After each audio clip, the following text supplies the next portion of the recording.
शेख खालिद दादा इनके आयोजन में पाथरी शहर में हज़रत टीपू सुल्तान रहमतुल्लाह अलैह के जन्मदिन पर व्याख्यान का कार्यक्रम।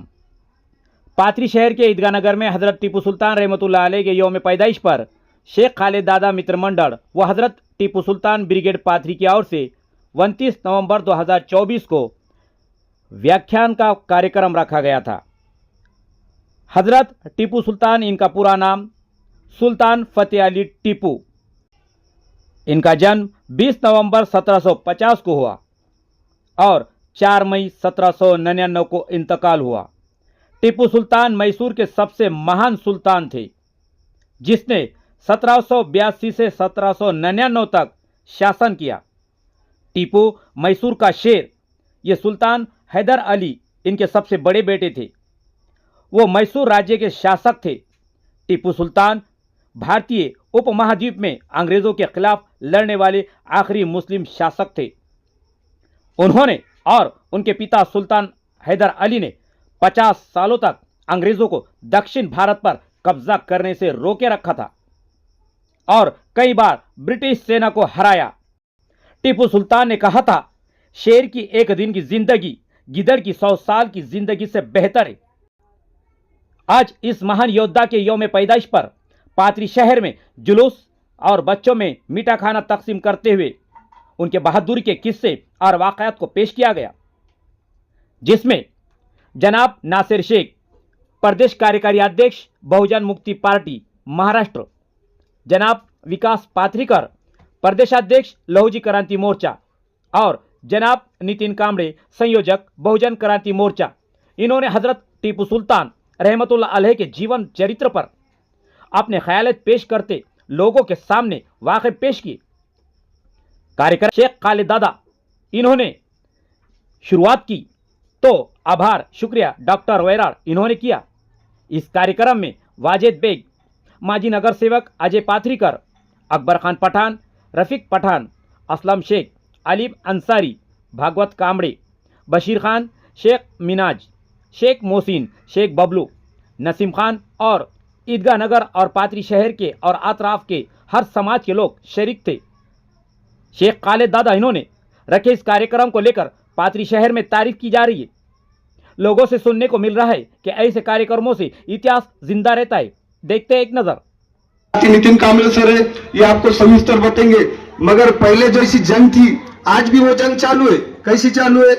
एक जातिवाद की जंग चालू है देश के अंदर और ये इसको हमको नष्ट करना है। और ये जातिवाद को नष्ट करके अपने को सबको मिलके एक साथ हिंदू, मुस्लिम, सिख, ईसाई हम सब है भाई भाई, और हम सब भाई भाई रह के एक लोग को साथ दे के अपने को देश को मजबूत बनाने का है। और ये देश को मजबूत बनाते बनाते मेरे खास करके मेरे मुस्लिम भाइयों से और पिछड़ा वर्ग जो अपना है, जो बहुजनों से एक ही बात कहना चाहता, पहले तलवारों से जंग होती थी, अब ये जंग जो है ये कलम की जंग है। और जब अपन अपने बच्चों को पढ़ेंगे, अपने बच्चों को लिखेंगे, तो ये चार लोगों में बोलने को, बात करने को, हर चीज से तैयार रहेंगे। तो अपने खास करके ये पढ़ने लिखने पे मुस्लिम समाज में ध्यान देना चाहिए और पढ़ेंगे लिखेंगे तो आगे बढ़ेंगे।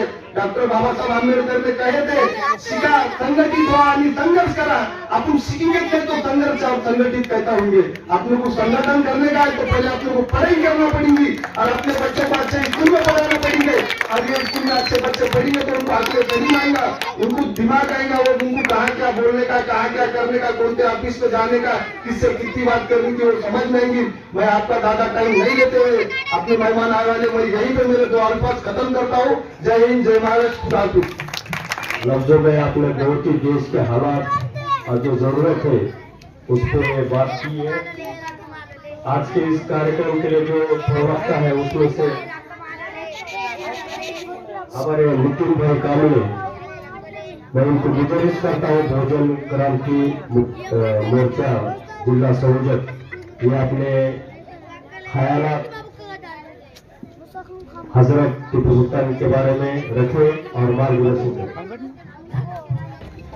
आज ईदगाह नगर पाथरी येथे हजरत टीपू सुलतान यांच्या जयंतीनिमित्त या ठिकाणी प्रबोधनात्मक कार्यक्रमाचं आयोजन नियोजन केलेलं आहे। तरी इथे बसलेल्या सर्व बांधवांना आणि विचार मंचावर उपस्थित असलेल्या सर्व मान्यवरांना हजरत टिपू सुलतान यांच्या जयंतीनिमित्त हार्दिक हार्दिक शुभेच्छा. तसेच आमचे मित्र आम्हाला मार्गदर्शन करणारे खालेद दादा, आमचे डॉक्टर साहेब वैराळे साहेब आणि या विचार मंचावर आणि नासिर भाई यांच्या सोबत आलेले सर्व सहकाऱ्यांचं मी या ठिकाणी अभिनंदन करतो. आपण जयंती साजरी करताना ही जयंती का साजरी करतो ते ह्यासाठी एवढं सांगतो की हजरत टिपू सुलतानजी यांनी जे काय त्यांचं कर्तृत्व आहे, त्यांचं जे कार्य आहे, त्यांनी काय केलेलं आहे हे जर आम्हाला जर समजून घ्यायचं असेल तर हे डीजे आणि बँड मधून समजणार नाही बांधवा. म्हणून आम्हाला जर यांचं कार्य आणि कर्तृत्व समजून घ्यायचं असेल तर असा प्रबोधनात्मक कार्यक्रमच घ्यावा लागेल, असे मान्यवर बोलावं लागतील, व्याख्याते बोलावं लागतील आणि ह्या कार्यक्रमातून जी येणारी पिढी आहे ते येणाऱ्या पिढीला आम्हाला हजरत टिपू सुलतान हे पुण्यात माहिती होते. बांधवाने या देशामध्ये जर कोणता सर्वात मोठा जर घोटाळा कोणता असेल तर इतिहास घोटाळा आहे. आतापर्यंत आमच्यापर्यंत हा इतिहास चुकीचा मांडण्याचा प्रयत्न केलेला आहे आणि तेच खरा इतिहास म्हणून आम्ही आजपर्यंत स्वीकारलेला आहे. हजरत टिपू सुलतानच्या बाबतीत देखील तेच झालेलं आहे. चुकीचा इतिहास आमच्यापर्यंत आतापर्यंत आणलेला आहे. छत्रपती शिवाजी महाराजांचा देखील त्याच पद्धतीने आमच्यापर्यंत चुकीचा इतिहास आणलेला आहे. म्हणून जर आम्हाला नव्याने इतिहास आणि खरा इतिहास जर जाणून घ्यायचा असेल तर या जयंतीच्या माध्यमातून प्रबोधनात्मक कार्यक्रमाचं नियोजन करून घ्यायचं असेल तर हे असे कार्यक्रम आयोजन करावं लागेल. एक साधं उदाहरण देतो. काल केजला हजरत टिपू सुलतान यांची दादा जयंती होती आणि आम्ही एका ड्रायव्हरला घेऊन गेलो. त्या ड्रायव्हरने आमची चौकशी केली. अगोदर मराठा बांधव होता, ते ड्रायव्हरने चौकशी केली, बाबा कशाला जायचं म्हणलं, केजला जायचं कार्यक्रम आहे. त्याला वाटलं काय असेल कार्यक्रम, ते म्हटलं काय पेणारे खाणारे, म्हणलं नाही बाबा तसे नाही, चांगले प्राध्यापक माणसं आहेत म्हणलं आमच्यासोबत. तरी त्या आला कसं तरी. ज्यावेळेस त्यानं कार्यक्रम बघितला, एवढा छान टिपू सुलतान जयंतीचा कार्यक्रम जर तुम्हाला केजचा काल परवा दिवसा एवढं छान नियोजन आयोजित तिथल्या युवकांनी केलं होतं. प्रबोधनाचा कार्यक्रम ठेवला, नंतर शालेय साहित्य जे विद्यार्थी येतात ते शालेय साहित्य विद्यार्थ्यांना वाटप केलं आणि केवळ मुस्लिम बांधवाच्याच विद्यार्थ्यांना नाही तर सर्व बहुजन समाजातील विद्यार्थ्यांना त्यांनी ते शालेय साहित्य वाटप केलं होतं. आणि जेवणाचा एक छान कार्यक्रम, सर्व जाती बांधवाचे जो लोक आहेत आमचे सर्व बहुजन समाजाचे लोक तिथे होते. त्यानंतर दादा त्या ड्रायव्हरची प्रतिक्रिया तुम्हाला सांगतो. ते मला सर पहिल्यांदा मी मुस्लिम बांधवांनी अशा पद्धतीची जयंती केलेली मी बघितली आणि महत्वाचं म्हणजे काय, तिथं जेवायला बसताना त्याला स्वतः वाढल्या, आम्हाला सगळ्या त्यानं वाढलं. सर मला मी पहिल्यांदा बघितलं आणि खरंच अशा पद्धतीने सुद्धा हे जयंती साजरी करतात का हे मला कौतुक वाटलं. तो म्हणला सर याच्यानंतर तुम्ही अर्ध्या रात्री मला फोन लावा कुठे जायचं असं तर मी अर्ध्या रात्री तुमच्यासाठी. हे प्रबोधनाचं परिणाम असते बांधवांना. जर आपण प्रबोधन चांगल्या पद्धतीने सातत्याने करत राहिलो तर नक्कीच त्याचा परिणाम होत असते. दादा तुम्ही कुठेही काम करा किंवा आपण कुठे वेगवेगळ्या ठिकाणी काम करा, पण ज्यावेळेस समाजामध्ये कुणी जर जातीय तेढ निर्माण करत असेल, जातीमध्ये जर भांडण कुणी लागत असेल तर तुमची आमची जबाबदारी दादा की आपण एकत्र येऊन काम केलं पाहिजे. सामाजिक काम थांबलं नाही पाहिजे, चळवळीचं काम हे निरंतर राहिलं पाहिजे. म्हणून माझी सर्वांना विनंती, भले आपण राजकीय क्षेत्रात असतात, सामाजिक क्षेत्रात कुठेही काम करत असतात, आपण एकत्र येऊन काम केलं पाहिजे. यानंतर या कार्यक्रमाचे प्रवक्ते लाभलेले प्राध्यापक विकास पातळीकर, प्रदेशाध्यक्ष लवजी क्रांती मोर्चा, हे आपल्याला हजरत टिपू सुलतान यांच्याविषयी, यांच्या जीवनचरित्राविषयी, यांच्या कार्याविषयी मार्गदर्शन करतील. कमीत कमी बोललं पाहिजे. पहले समय में आपको एक्शन लेना है, गलत के खिलाफ एक्शन लेना है. यदि आप गलत के खिलाफ एक्शन नहीं ले सकते, कम से कम गलत को बोलो. यदि आप एक्शन भी नहीं ले सकते, गलत को गलत भी नहीं बोल सकते, तो अल्लाह ताला ने तीसरा आदेश दिया है कि आप एक्शन नहीं ले सकते, गलत को गलत नहीं बोल सकते, कम से कम अपने दिल के अंदर झांक कर कम से कम दिल के अंदर तो बोलो ये गलत है. लेकिन आज हम नहीं बोल रहे हैं. क्यों नहीं बोल रहे? हमारे माइंड पूरी तरीके से गुलाम बन चुके हैं. हम हमारा जो टिपू सुल्तान का इतिहास है वो इतिहास को हम भूल गए हैं. इसीलिए ये सब आज के गलत दिन, जिसको तो आप लोग कौन से दिन बोलते हो, अच्छे दिन बोलते हो, और दिन देखने की नौबत आ जा रही है. ज्या टिपू सुलतानची बदनामी केली जाते त्या टिपू सुलतानचा सेनापती हा हिंदू होता. पूर्णिया नावाचा हिंदू त्यांचा सेनापती होता. म्हैसूर गॅजेट नावाचं एक कॅसेट त्या ठिकाणी गॅजेट आहे, गॅजेट मॅगझिन आज पण आहे, एशियाटिक सोसायटीमध्ये आहे, म्हैसूर लायब्ररीमध्ये आहे, लंडन मध्ये आहे, टिपू सुलतान म्युझियम मध्ये आहे. त्या गॅजेट मध्ये 156 मंदिराची यादी आहे. कोणत्या 156 मंदिराची?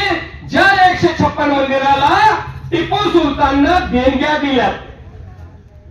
आणि जे माणूस 156 मंदिराला, हिंदू मंदिराला देणग्या देतो, तो माणूस हिंदू विरुद्ध असू शकतो, तो बहुजनांच्या विरोधात असू शकतो, दुसऱ्या जातीच्या विरोधात असू शकतो.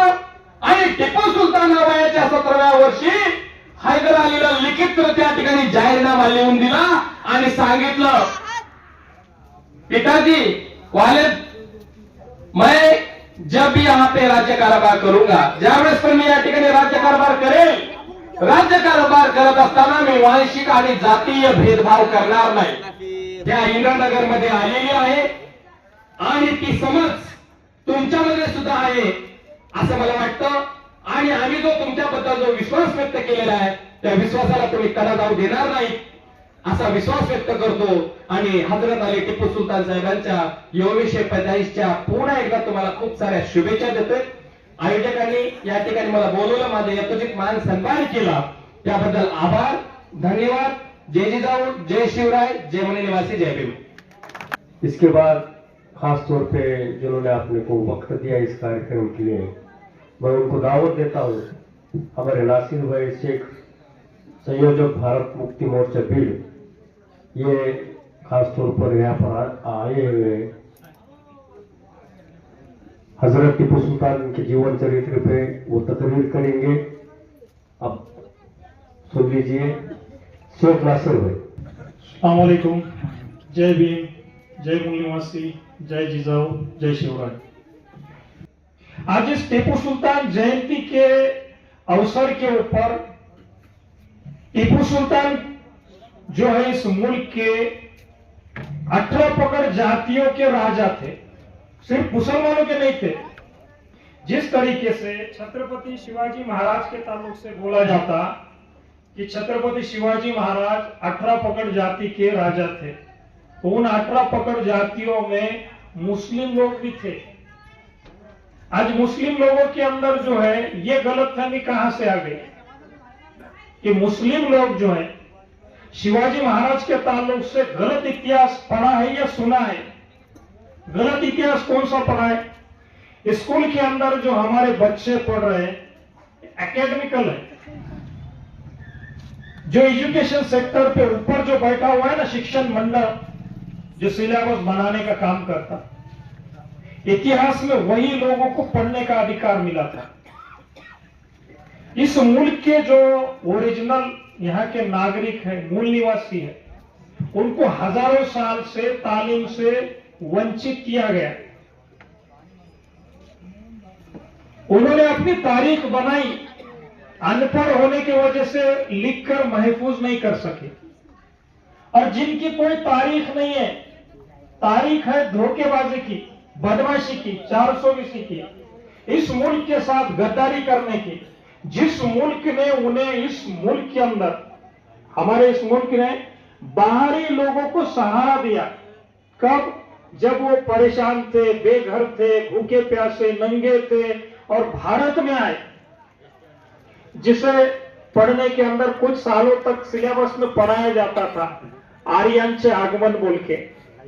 आर्य लोग कौन है, इनकी क्या तारीख है, ये मैं इस वजह से बोल रहा हूं. यही आर्य लोगों का टीपू सुल्तान के साथ संबंध रहा. टीपू सुल्तान की सल्तनत को खत्म करने में, छत्रपति शिवाजी महाराज की सल्तनत को खत्म करने में इन्हीं आर्य लोगों का हाथ रहा. टीपू सुल्तान और छत्रपति शिवाजी महाराज दोनों की सल्तनत को खत्म करने वाला विलन एक ही है.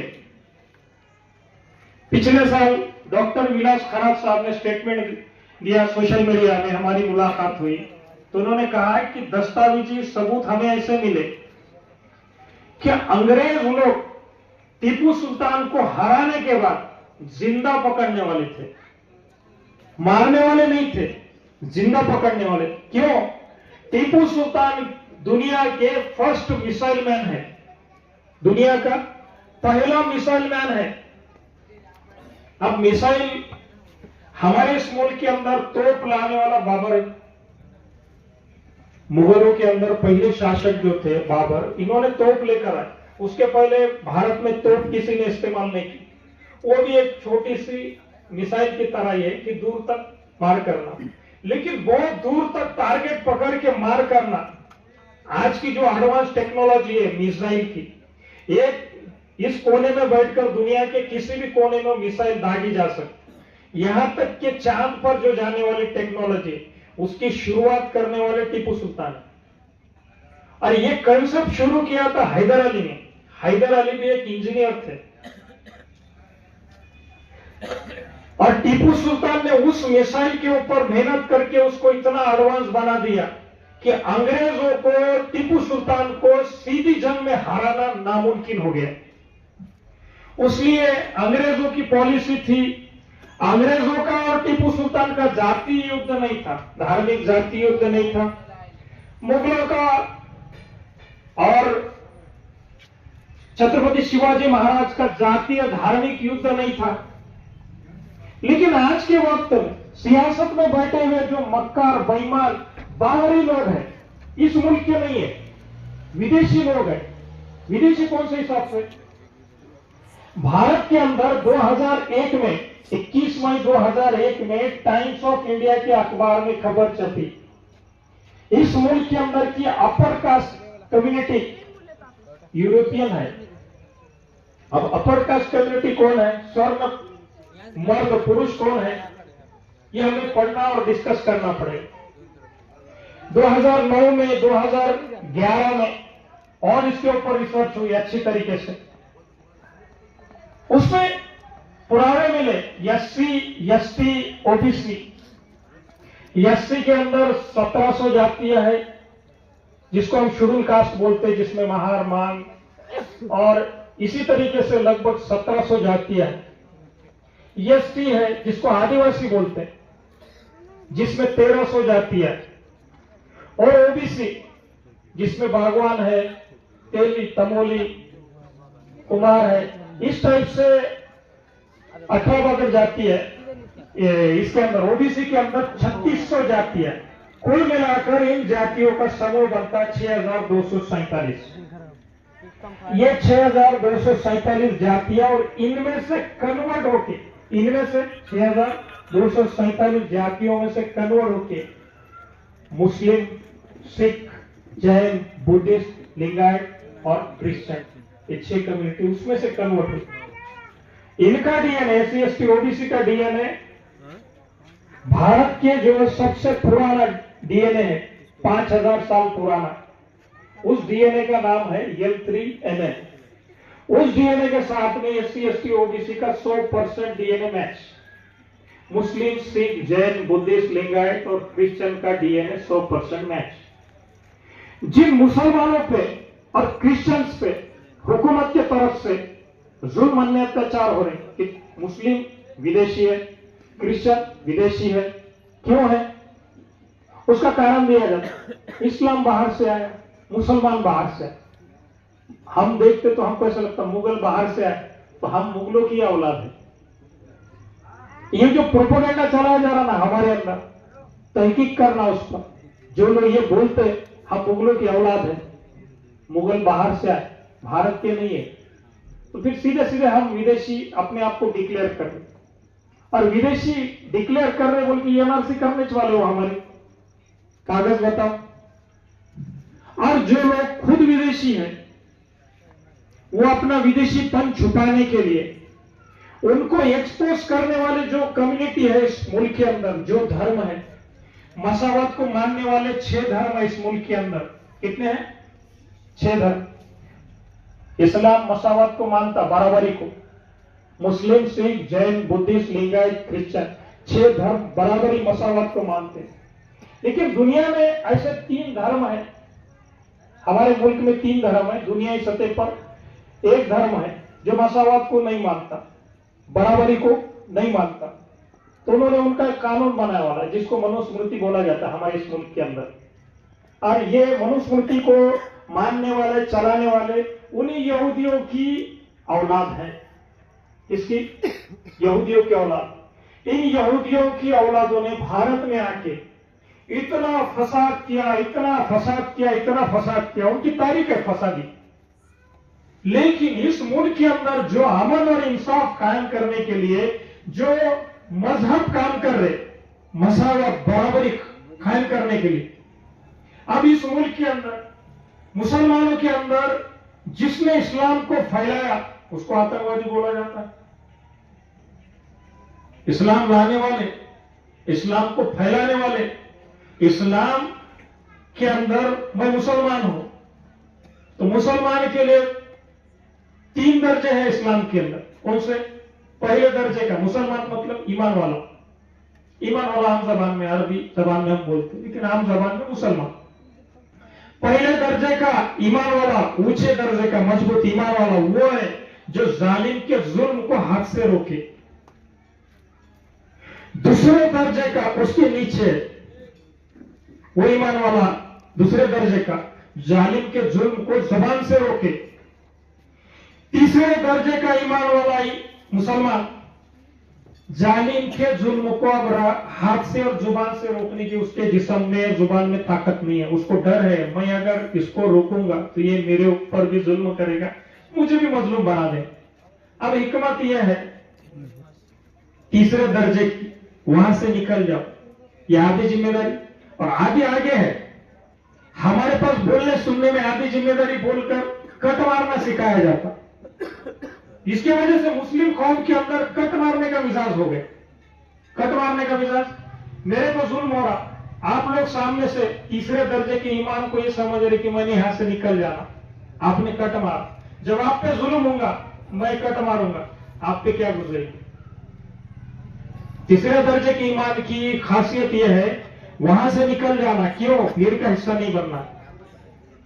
भीड़ का हिस्सा बनोगे तो चौथे दर्जे में शामिल होंगे। चौथा दर्जा कौन सा है? जालिम के जुल्म को सामने होता हुआ देखकर उसको नहीं रोकना, मजलूम की मदद नहीं करना, जालिम का साथी होने के लिए काफी। चौथे दर्जे में पहुंच गए। तीसरे दर्जे में रहना है तो हमारी जिम्मेदारी है वहां से निकल जाओ, भीड़ का हिस्सा आगे जाओ, तलाश करो जो उस जालिम को जुल्म से रोक सकता, उसको ढूंढो और उसको भेजो और वो आकर जुल्म को रोके। इस मुल्क में मुसलमान मजलूम बन गया। मुसलमान ने अपने जो इस्लाम का जो सबक था ना उसको भुला दिया।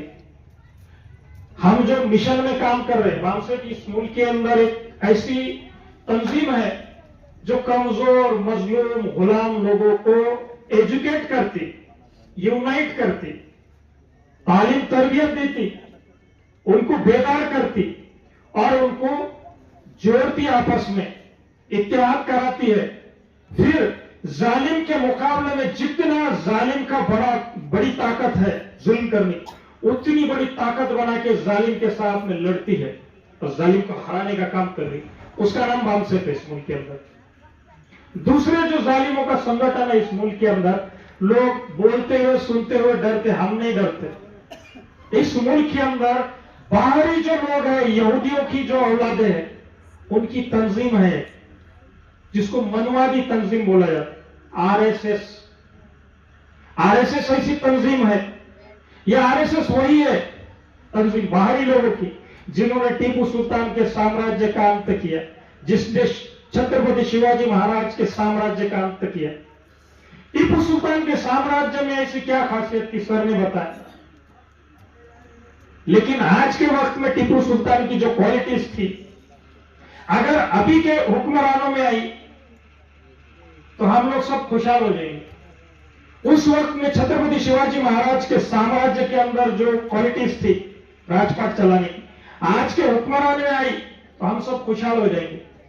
आज हमारी बर्बादी की इंतहा इतनी है, दुनिया के अंदर एक हंगर इंडेक्स नाम का एक रिसर्च होता वर्ल्ड लेवल पर। उस हंगर इंडेक्स के अंदर 125 देशों की लिस्ट है। उसमें पहले नंबर का देश जिसके अंदर भूखमरी का परसेंटेज है, भूखमरी से लोग मर रहे, कुपोषित, तो 1 नंबर बोले तो एक आंकड़ा उसका, उससे ज्यादा किसी मुल्क में भुखमरी है तो 2 नंबर पे आता, उससे ज्यादा भुखमरी है तो 3 नंबर पे आता। आज भारत क्या 125 के अंदर 111वां स्थान है।